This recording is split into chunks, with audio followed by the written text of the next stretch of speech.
everyone. In this video, we'll discuss the C major fugue from the first book of Bach's Well-Tempered Clavier. Let's now begin. The subject of this fugue first appears in the alto, which extends until the first note of the third beat. After it moves a step up, the answer starts playing the dominant key until the first beat of the succeeding measure.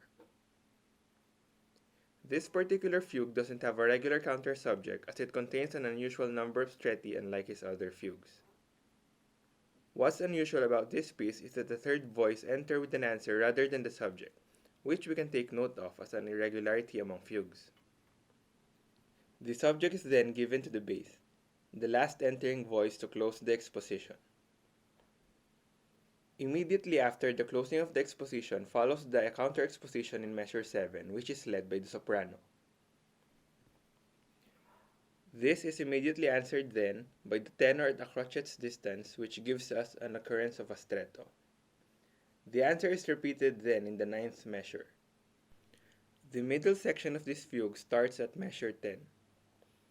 It might seem that the bass entry in this bar belongs to the counter exposition at first, but having it followed by the entry of the alto in D just proves that the bass entrance at measure 10 is now the subject in the key of G.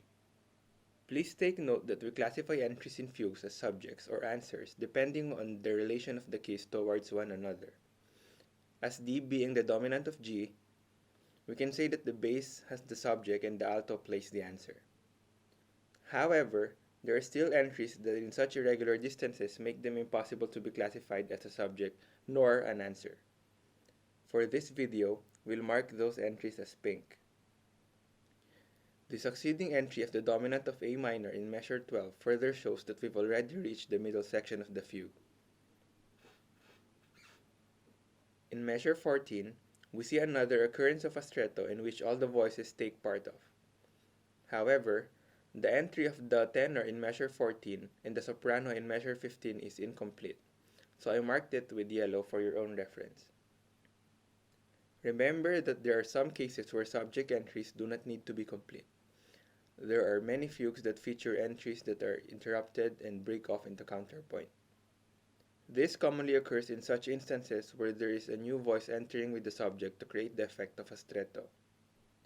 Also take note that it is not common to see such entries in the original tonic and dominant keys in the middle section of a fugue, but this fugue is one of the few examples of it. As the entry in measure 15 gets interrupted, it allows the same voice to begin a new stretto. The soprano now leads with the subject in C at measure 16, followed by the alto with the answer of fourth below. At the beginning of the succeeding bar, the tenor begins with an answer in A, while the bass has the subject in D minor. We have another stretto in measure 19 with the only two voices, the alto and the tenor. After that, an adagistretto comes in at the last quaver of bar 20, followed by the entry in B. This kind of entries illustrates what has just been said earlier, so it is marked in pink. The final section of this fugue begins at measure 24. We have here a short modulation to the subdominant key. In this case, the tenor has the answer in C, and the alto imitates it half a bar later in F. What we have here in fact is an extended plagal cadence, which is seen to have an authentic cadence that precedes it. One feature of this fugue that makes it so interesting among Bach's other works is the entire absence of episodes. Except in measure 23 and the last two, there is not one bar which does not contain either a subject or an answer.